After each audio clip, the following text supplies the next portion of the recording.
Hello everybody, good morning, good night, good evening, pokoknya good-goodan lah cak. Piye. Hari ini panjenengan sadayana always good to, always sehat to, bahagia to, ojo sampai bersedih pokoknya. Sebelum kalian nonton video pendakian baru, just bedside, mari kita ngobrolin sejarah, cerita, dan fakta Gunung Lawu via Singolango. Bagi gue, jalur Lawu 1 ini itu sangat spesial. Spesial pakai telur. Karena di sini ada situs-situs peninggalan dari Raja terakhir Majapahit, Prabu Brawijaya kelima, alias Prabu Nata Sri Girindrawardana, alias Paduka Sri Maharaja Sri Wilwatik Tapura. Oh my god, buka panjang bener namanya, udah panjang rumit pula. Srasri Prapri, aduh. Gue nih nyebut nama Prabu Brawijaya kelima itu sampai rekam tek berkali-kali, kan ribet coy. Ya emang sih ya, raja-raja Majapahit zaman dulu itu kan emang gelarnya banyak sekali. Kalau anak zaman now dikasih nama kayak gitu, aduh, ribet website. Kasihan petugas tata dukcapil, kasihan juga petugas tata usaha sekolah, dan yang paling kasihan lagi adalah petugas penulis ijazah. Panjang bener, nggak kelar-kelar, kayak tol Cirebon Caruban.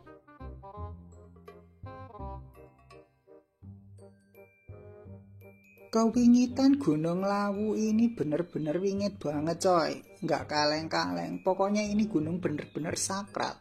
Dan konon katanya Gunung Lawu itu adalah saksi bisu peralihan dari Majapahit menjadi Kerajaan Demak. Jadi ceritanya itu dulu antara Majapahit dan Kerajaan Demak itu hampir terjadi perang saudara. Perangnya itu perang beneran gitu loh, banteng-bantengan, main pedang-pedangan, sangsing-sangsing. Itu kalau misalnya perang beneran itu ya, perang dunia 1-2 paling kalah ya. Soalnya perangnya tuh sama saudara sendiri gitu loh.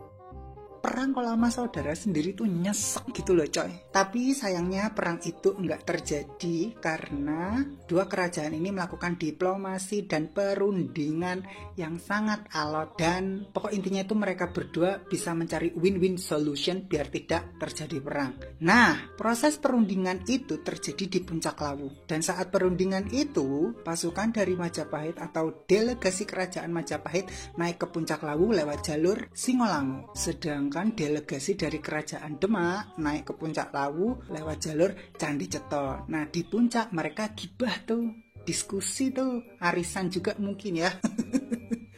Mereka berunding membahas untuk kebaikan bersama. Jadinya Gunung Lawu itu benar-benar gunung yang sangat wingit dan sakral. Jadi nggak usah aneh-aneh ya kalau di sini.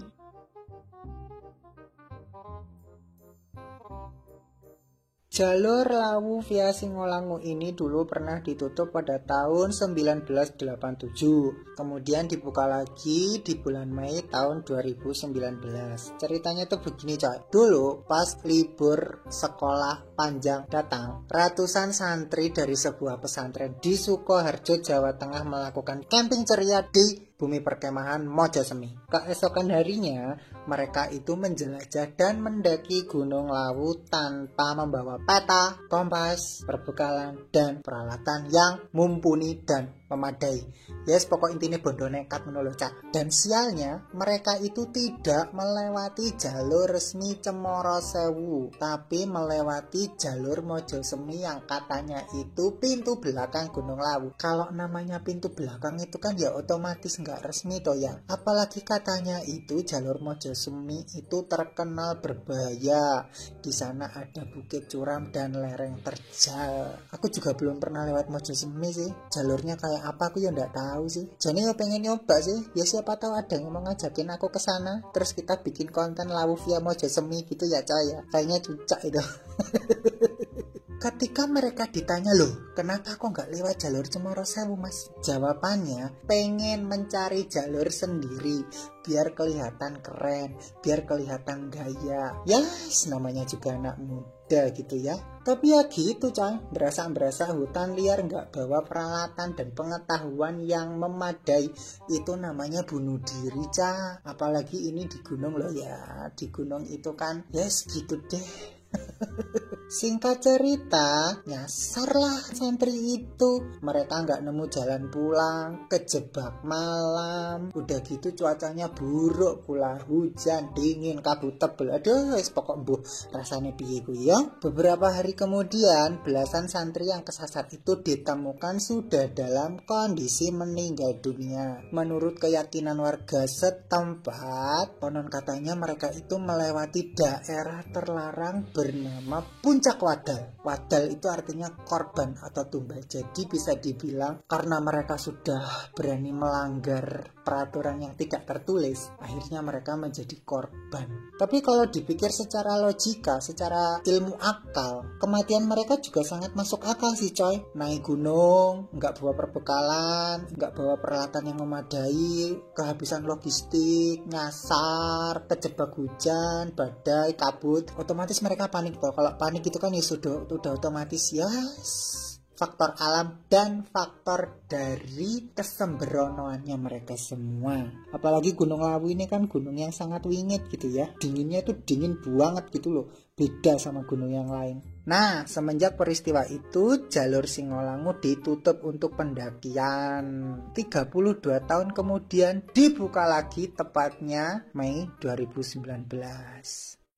Untuk menuju puncak Hargodumila via jalur Singolangu, kita harus melewati beberapa pos. Dan cus babs, mari kita bahas satu persatu cerita fakta pos-pos jalur Singolangu.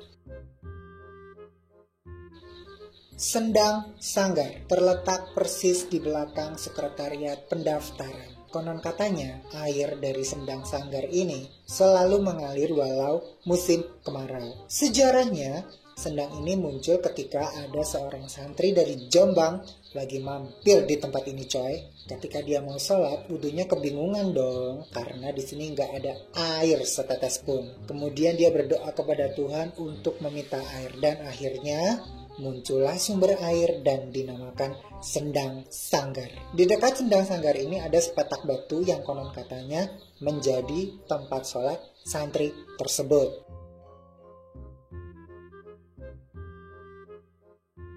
Camping ground Kiteran. Kiteran berasal dari kata dasar kitar. Kitar itu bahasa Jawa, artinya kejar. Kalau ngiter, mengejar. Kalau kiteran berarti pengejaran. Jadi ceritanya di tempat inilah awal mula Prabu Brawijaya V lari-larian dikejar oleh pasukan kerajaan Demak. Dan konon katanya ketika sang Prabu sembunyi di puncak Lawu, beliau melewati jalur Singolangu. Tempat ini dinamakan Kiteran juga masuk akal sih coy, karena areanya itu luas, datar, dan dipenuhi pohon pinus. Jadi cocok deh ya kalau buat syuting lari-larian ala film-film Bollywood gitu, atau enggak buat syuting drama pengejaran buronan teroris. Pos 1, Keron-Keron. Keron-Keron itu artinya gapura. Keron-Keron itu bahasa apa ya coy? Gua nggak tahu. Yang tahu, cus komen. Kalau kalian punya indera keenam, bisa melihat hal-hal di luar nalar, bisa melihat hal-hal astral. Konon katanya di sini itu ada sebuah gapura yang sangat megah, berlapiskan emas. Tapi kalau lihat emas, jangan diambil coy. Kasian. Ntar kalau mbaknya nyariin gimana aja? Masa mesti manggil tim SAR? Kan nggak lucu. Watu Lapak, konon ceritanya ini itu adalah pelana kudanya Prabu Brawijaya ke-5. Ketinggalan di sini karena beliau dikejar-kejar pasukan Demak. Karena evolusi waktu, pelana ini mengeras dan menjadi batu. Tapi cerita lain juga menyebutkan kalau Watu Lapak ini adalah tempat bertapa Prabu Brawijaya. Karena bentuknya kan kayak kursi coy. Jadi buat tempat duduk gitu loh. Yang bener yang mana tahu deh ya. Karena gue bukan sejarawan, gue juga bukan arkeolog. Gue hanya seorang pendaki kepo yang bisanya ngacak-ngacak Google, nyari sejarah laut, terus dijadiin konten. Puas. Batu Yoni, kalau ini konon ceritanya adalah patok batas antara kerajaan Majapahit dan kerajaan Demak. Emang iya sih, bentuknya tuh kayak perbatasan gitu loh ya, patok-patok gitu loh. Ya masuk akal sih kalau dinamakan batas patok kerajaan gitu. Ya bener, bisa jadi.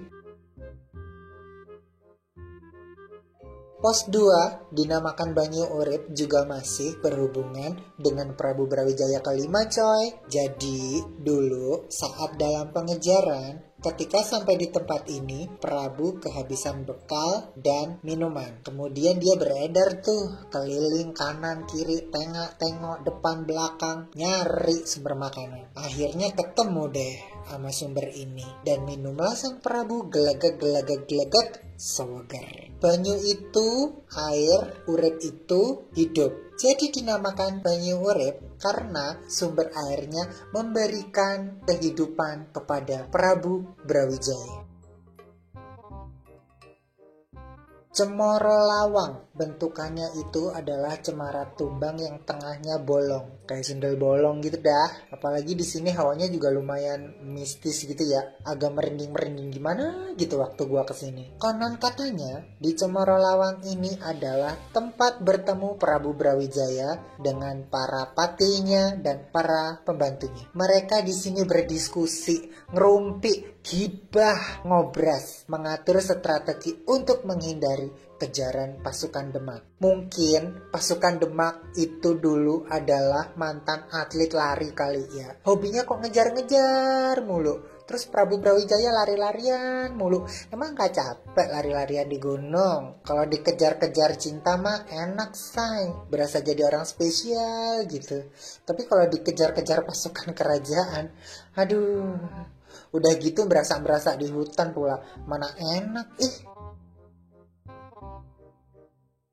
Pos 3 Cemaran. Kalau camping ground Kiteran itu didominasi sama pohon pinus. Kalau pos 3 ini areanya dikelilingi oleh pohon cemara. Maka dari itu coy, pos 3 dinamakan pos cemaran karena banyak cemaranya. Dari Cemoro Lawang menuju ke pos cemaran ini, jalannya itu langsung nuanjak. Pokok dengkulnya itu langsung megap-megap. Tapi tunggu dulu deh, emang dengkul bisa megap-megap? Bukannya yang megap-megap itu napas.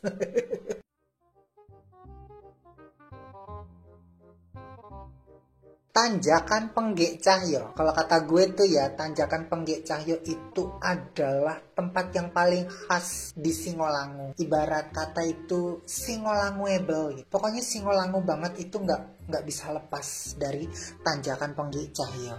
Penggik itu artinya menggik-menggik atau megap-megap. Megapnya itu bukan sembarang megap-megap coy, tapi megap-megap sampai mukanya pucat gitu loh. Tapi emang bener sih, kalau lewat jalur ini itu rasanya itu gimana ya? Wes pokoknya bener-bener ngeweselin gitu loh. Kita tuh naiknya udah megap-megap, terus mukanya sampai pucat-pucat begitu. Pokoknya itu derita yang sangat paripurna gitu loh coy buat dengkul. Lah sedangkan kata Cahyo itu berasal dari cerita Prabu Brawijaya saat melewati daerah ini. Waktu itu harinya sudah berganti dari siang menjadi malam. Nama Cahyo itu berdasarkan cahaya matahari yang mulai menghilang dan berganti menjadi cahaya rembulan. Kalau misalnya cuacanya cerah, dari Tanjakan Penggik Cahyo ini kalian bisa melihat pemandangan Telaga Sarangan yang sangat viral dan sangat hits dan sangat terkenal di kota Magetan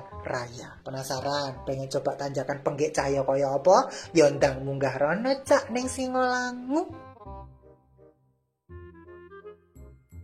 Kobongan Menyan. Kobongan itu dari kata dasar kobong, yaitu bahasa Jawa artinya terbakar. Kalau kobongan itu artinya menjadi kebakaran. Tapi kalau misalnya kata kobongan ini ada kata penerusnya, jadi kayak kobongan menyan itu, kalau artinya kebakaran menyan kan nggak masuk akal toh coy. Jadinya artinya itu menjadi tempat pembakaran menyan. Ini sebenarnya informasi nggak penting juga sih, tapi ya buat lucu-lucuan aja deh. Tapi kayaknya juga nggak lucu juga ya.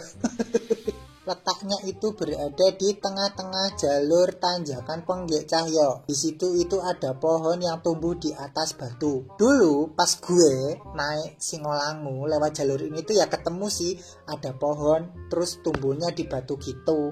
Tapi nggak ngecoy kalau itu kobongan menyan.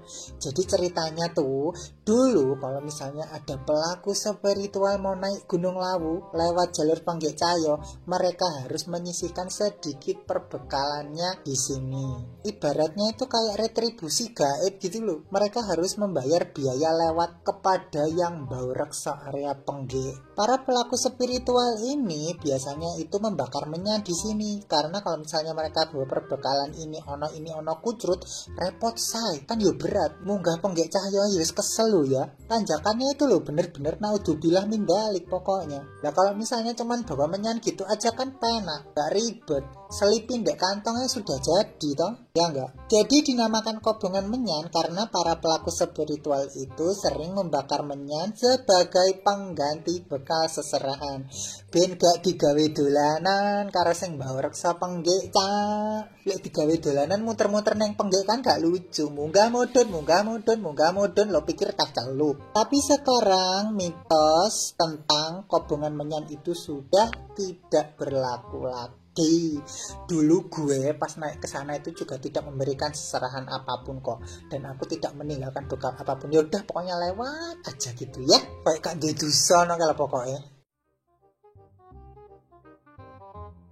Cokro Paninggalan ini adalah the bestnya jalur Singolangu. Kalau kita berada di sini itu pemandangannya itu apa ya? Pokoknya pemandangannya itu bener-bener yes, pokoknya nggak bisa dilukiskan dengan kata-kata coy. Kalau misalnya kalian pengen tahu indahnya Cokro Paninggalan itu kayak apa, cus naik Lawu via Singolangu. Kayak marketing banget sih gue. Makin kesini malah kayak makin sales obat. Cokro itu matahari, Paninggalan adalah tempat melihat. Jadi bisa dibilang Cokro Paninggalan itu adalah tempat paling indah untuk melihat matahari terbit. Karena di sini itu kalau pagi hari sunrise-nya itu di situ ada padang Edelweissnya, terus kemudian mataharinya terbit berwarna jingga, dari jauh itu kelihatan Gunung Mongkrang, Jobolarangan, terus kemudian kandang umbaran sabananya itu juga kelihatan coy. Pokoknya itu benar-benar surga. Sendang Derajat, di sini ada sumber air yang nggak pernah habis walau musim kemarau sekalipun. Para pelaku spiritual biasanya akan mandi menggunakan air sendang ini. Mandinya di bilik-bilik yang sudah disediakan itu loh. Itu kan bersekat-sekat dan menutupi aurat. Kalau mandinya di depan Sendang Derajat ya gak lucu cang, kok didelok wong akeh. Biasanya mereka itu mandinya mengguyur tubuh dengan hitungan ganjil. Nah, konon katanya manfaat dengan mandi pakai air Sendang Derajat itu bisa meningkatkan derajat kita. Entah itu derajat hidup, derajat kekayaan, derajat pangkat, atau derajat kemuliaan. Pokoknya derajat keduniawian gitu loh coy. Maka dari itu, sendang ini dinamakan Sendang Derajat. Siapa yo yang sudah pernah minum air Sendang Derajat? Rasanya lah seger toh.